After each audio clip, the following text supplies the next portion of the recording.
बिस्मिल्लाहिर्रहमानिर्रहीम। आज हम डिस्कस करेंगे इलेक्ट्रॉनिक कन्फिग्रेशन। इलेक्ट्रॉनिक कन्फिग्रेशन की अगर डिफाइन करें हम the distribution of electron into shell and sub shell which are revolving around the nucleus according to their energy level is called electronic configuration.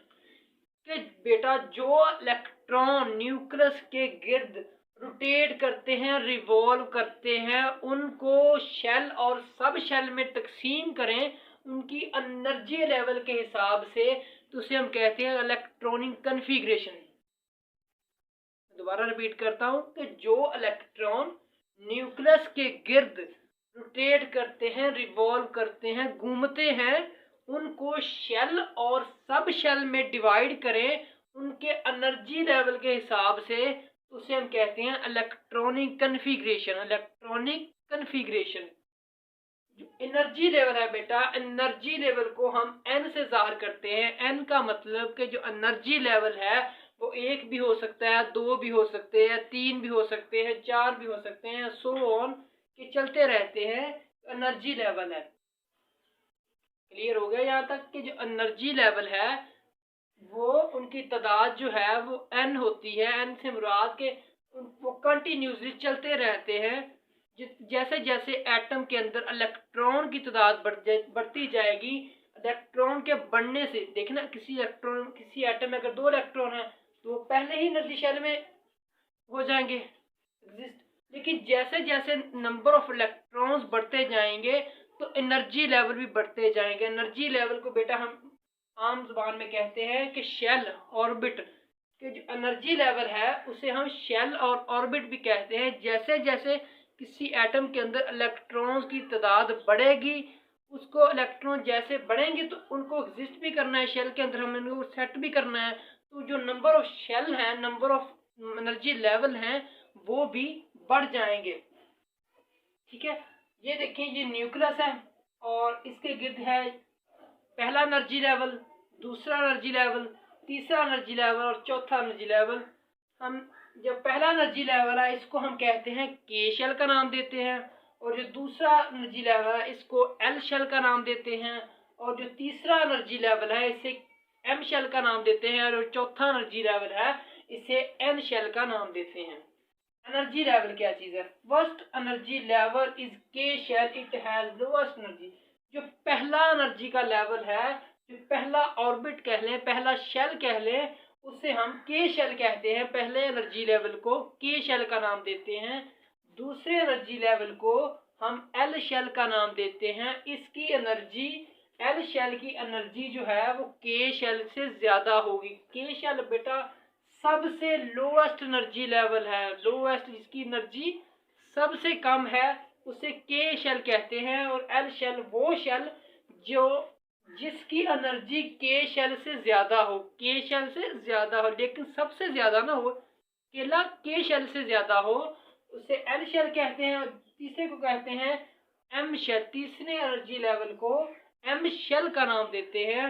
M shell की energy जो होगी वो L shell से ज्यादा होगी, एल शेल से ज्यादा होगी। इसी तरह जैसे जैसे एनर्जी लेवल बढ़ते जाएंगे इनकी जो एनर्जी है, एनर्जी वो भी बढ़ती जाएगी। चौथा देखें, चौथा एनर्जी लेवल है एन, इसकी एनर्जी जो है वो एम से ज्यादा होगी। ठीक है, यहाँ तक क्लियर हो गया कि इलेक्ट्रॉनिक कन्फिग्रेशन क्या है, एनर्जी लेवल क्या है। और जो आगे हम देखते हैं सब शेल। सब शेल बेटा वो एरिया, वो जगह होती है जहां इलेक्ट्रॉन के पाए जाने के चांस ज्यादा हों। फर्ज करें, आपको मिसाल के तौर पर देखें, यहाँ पे कोई एक शेल है छोटा, ठीक है, देखिए यहाँ ये न्यूक्लियस है, इसके गिर्द इलेक्ट्रॉन रोटेट करते हैं, रिवॉल्व करते हैं, तो जो इलेक्ट्रॉन रोटेट करेंगे उसके यहाँ पे पाए जाने के चांस ज्यादा होंगे बानिस्बत जो मेन शेल है उसमें, कि जो इलेक्ट्रॉन सर्कल करेंगे, रोटेट करेंगे, उसके पाए जाने के, कि वो यहाँ पे रोटेट ज्यादा करेगा क्योंकि ये शेल न्यूक्लियस के करीब है। न्यूक्लियस के करीब है तो जो इलेक्ट्रॉन है वो ज्यादा चांस है कि वो सब शेल में मूव करें। सब शेल अगर हम डिफाइन करें the area where more chance to exist electron, के वो जगह जहां इलेक्ट्रॉन के पाए जाने के चांस, पाए जाने के अमकानात ज्यादा हो, उसे हम सब शेल कहते हैं। जो के शेल है इसके अंदर एक सब शेल है, उसे हम कहते हैं एस सब शेल। जो के शेल है इसके अंदर एक सब शेल है, उसे हम कहते हैं एस सब शेल, एस सब शेल। ठीक है। और जो एल है, एल के अंदर बेटा दो सब शेल है, उसे हम कहते हैं एस और पी, एस और पी। ठीक है। और जो तीसरा शेल है एम शेल, इसके अंदर तीन सब शेल है जहां पे इलेक्ट्रॉन के पाए जाने के चांस ज्यादा है बानिस्बत मेन शेल में। मेन शेल कौन सा है? एम। और सब शेल है वो है तीन इसके अंदर, कि यहाँ पे भी इलेक्ट्रॉन पाए जा सकते हैं, यहाँ पे भी इलेक्ट्रॉन, यहाँ पे भी इलेक्ट्रॉन। ठीक है। बानिस्बत पहले यहाँ पे इलेक्ट्रॉन आएंगे ना, देखें यहाँ पे पहले इलेक्ट्रॉन यहाँ पे आए, फिर इसके बाद यहाँ पे जाएंगे, उसके बाद यहाँ पे आएंगे, यहाँ पे आने के बाद फिर यहाँ पे जाएंगे। तो इस तरह जो मेन शेल में चांसेस बाद में होते हैं, पहले जो इलेक्ट्रॉन के चांसेस होते हैं वो सब शेल में होते हैं। जो एन शेल है इसके अंदर चार सब शेल होते हैं, चार सब शेल होते हैं एन शेल के अंदर, से कहते हैं S P D and F. ठीक है। तो जो इलेक्ट्रॉन है वो पहले चांसेस ज्यादा होते हैं सब शेल में पाए जाने की, क्योंकि सब शेल में इलेक्ट्रॉन जो है वो न्यूक्लियस के करीब है। देखें दोबारा फिर मैं आपको समझा देता हूँ, किसी बच्चे को कन्फ्यूजन ना रहे, ताकि आपको कॉन्सेप्ट क्लियर हो जाए। तो जो न्यूक्लियस है इसके गिर्द जो है सेल रोटेट करते हैं, इलेक्ट्रॉन रिवॉल्व करते हैं।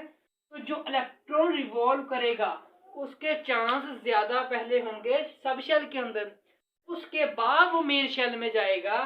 तो इसलिए जो सब शेल है वो एरिया होता है जहां इलेक्ट्रॉन के पाए जाने के अमकानात ज्यादा हों। S P D and F sub shell है। और ये था हमारा टॉपिक, उम्मीद है आपको समझ आ गया होगा। अगर फिर भी किसी बच्चे को समझ नहीं आया, किसी को कन्फ्यूजन है, तो वो कमेंट बॉक्स में पूछ ले, इंशाल्लाह हर एक बच्चे रिप्लाई किया जाएगा। मेरे चैनल को जरूर सब्सक्राइब कर लें ताकि मेरी हर आने वाली वीडियो की नोटिफिकेशन आपको मिलती रहे। और मेरी वीडियो लाजमी देखा करें, पूरी देखा करें, ताकि आपको एक एक वर्ड समझ आ जाए, तो आपका जो कॉन्सेप्ट है वो अच्छी तरह क्लियर हो जाए। आपके जो जहन में क्वेश्चन, किसी भी बच्चे के जहन में कोई क्वेश्चन हो तो काइंडली लाजमी पूछा करें, ताकि आपका जो ये टॉपिक है वो अच्छी तरह तैयार हो जाए। और आप इंशाल्लाह एक दफ़ा बुक से रीड करेंगे, नहीं तो यहाँ से भी अगर आप स्क्रीनशॉट लेना चाहते हैं तो ये भी ले सकते हैं, आपको इजीली समझ आ जाएगा। तब तक के लिए अल्लाह हाफिज़, इंशाल्लाह नेक्स्ट लेक्चर में मुलाकात होगी।